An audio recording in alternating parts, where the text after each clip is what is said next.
Hare Krishna, everyone. Dandavat Pranams. Jai Srila Prabhupada. Welcome to Talk 9 in this series of talks called Bhagavad Gita as it is Bite-Sized Talks, where every now and then we get together to read a verse from the Bhagavad Gita as it is. We read the verse, we read Srila Prabhupada's purport, and then I talk very briefly on it. And we produce these short talks here at the Hare Krishna Project because we are passionate about sharing the teachings of the Bhagavad Gita with ordinary, everyday people. And we know that you all, including me, live very busy lives. And we like to give these very short, bite-sized talks on the Bhagavad Gita or from the Bhagavad Gita on it as it is, just to make sure that we are continuing to read from Sastra. Life can become so busy that we don't commit to chanting, we don't commit to reading, and having these kind of bite-sized chunks of spiritual knowledge and information, I know, are very helpful to so many people. So, some of you may be watching this on YouTube, and some of you may be watching this on Facebook. However you are watching it, thank you for tuning in. As you know, here at the Hare Krishna Project, we have a preference, a very strong preference from only reading from Srila Prabhupada's original books. So in these bite-sized talks, I will only read from the 1972 Macmillan edition of the Bhagavad Gita as it is. This is the last authorized version, authorized by Srila Prabhupada himself. uh, Most books, or in fact all books, uh, after 1977 or 1978 are not authorized by Prabhupada and, as we know, have been changed or altered. So we only read from the 1972 edition of the Bhagavad Gita as it is. And why wouldn't you? It looks so beautiful. Look at that front cover design, nice and glossy and colorful as well. So this is talk 9. So we're on chapter 9. I will read one verse and then I'll read Srila Prabhupada's purport and then I'll talk very briefly on it. So this time, this week, this month, I'm reading from Bhagavad Gita chapter 9, verse 14.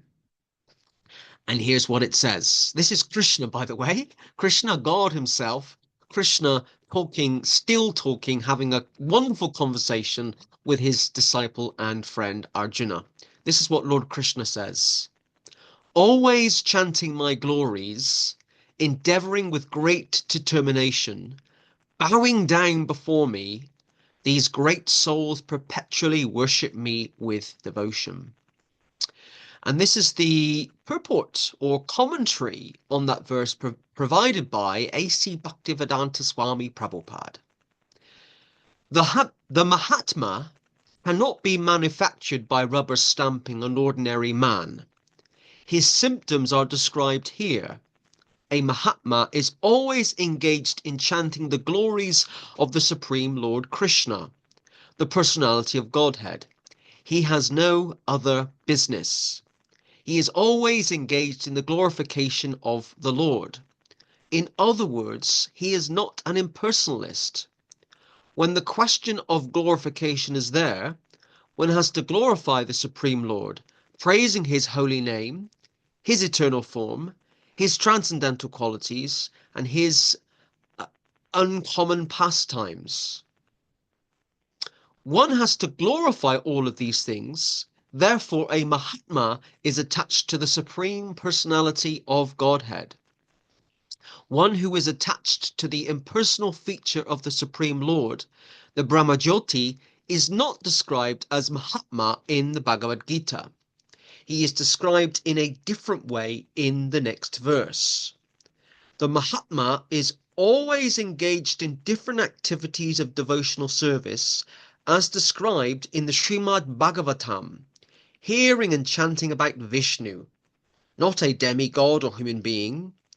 That is devotion. Such a Mahatma has firm determination to achieve at the ultimate end, the association of the Supreme Lord in any one of the five transcendental rasas. To achieve that success, he engages all activities, mental, bodily, and vocal, everything in the service of the Supreme Lord, Sri Krishna. This is called full Krishna consciousness. In devotional service, there are certain activities which are called determined, such as fasting on certain days, like the 11th day of the moon. Pages are stuck together. Like the 11th day of the moon, Ekadashi, and on the appearance day of the Lord, etc. All of these rules and regulations are offered by the great acharyas for those who are actually interested in getting admission into the association of the Supreme Personality of Godhead in the transcendental world.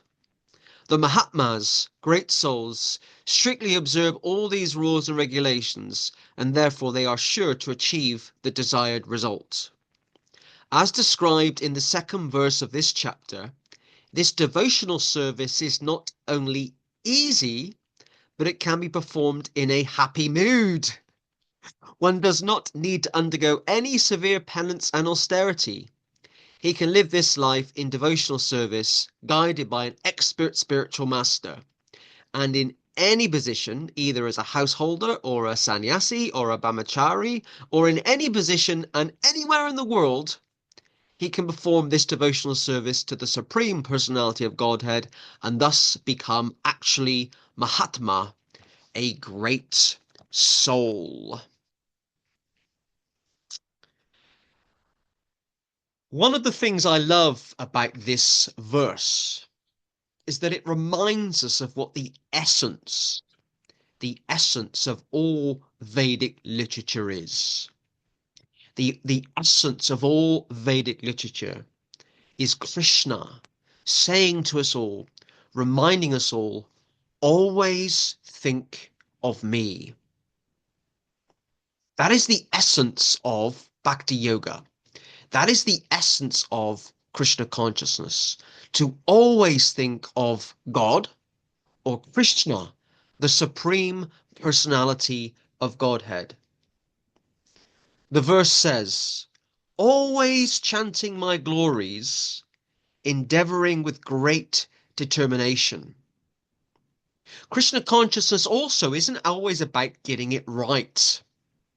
We should always have a focus on trying to achieve more spiritually, on trying to continually serve the Lord. We should never become complacent.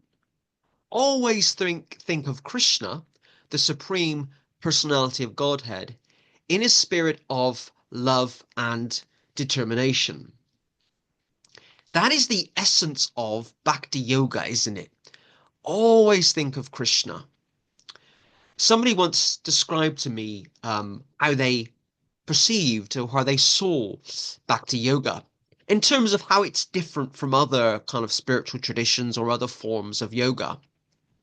And Bhakti Yoga is quite simply that it's that what's greater than worshipping God or venerating God, the thing that's greater, the practice or the activity that's greater, is being loving and devoted to God.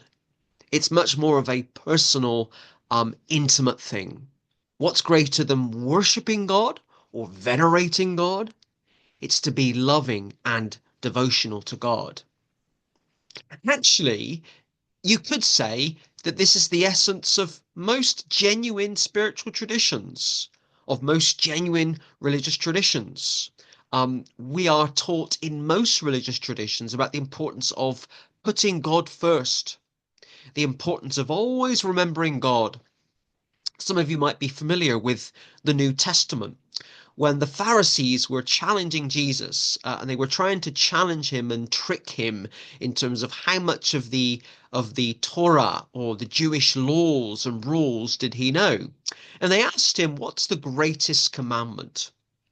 And Jesus said very simply, the first and greatest commandment is to love the Lord your God. In other words, put God first. And the second greatest commandment is to love your neighbor as yourself. In other words, treat people in the way that you would like to be treated. And also, we find the same essence or the same focus in the Quran. Now, I admit it's been a long time since I've read the Quran, but the essence of the focus is there to put Allah, the one, first, and to always think of Allah. We also find this in the Sikh tradition. Those of you that have been to a Sikh Gurdwara or a Sikh temple will often hear or find Sikhs saying the name Vahiguru, Vahiguru, Vahiguru, Vahiguru over and over again, saying the name of God, so they always think of God and they never forget God. You'll find this focus on putting God first, putting the Supreme Person first in most religious traditions. It's not exclusive to the Hare Krishna movement, but you can find it in mostly all religious traditions. Let's just remind ourselves of Bhagavad Gita, chapter 9, verse 14, when Lord Krishna says, and we all need to be reminded of this, Lord Krishna says, always chanting my glories, endeavoring with great determination, bowing down before me, these great souls perpetually worship me with devotion. Hare Krishna, Jai Srila Prabhupada.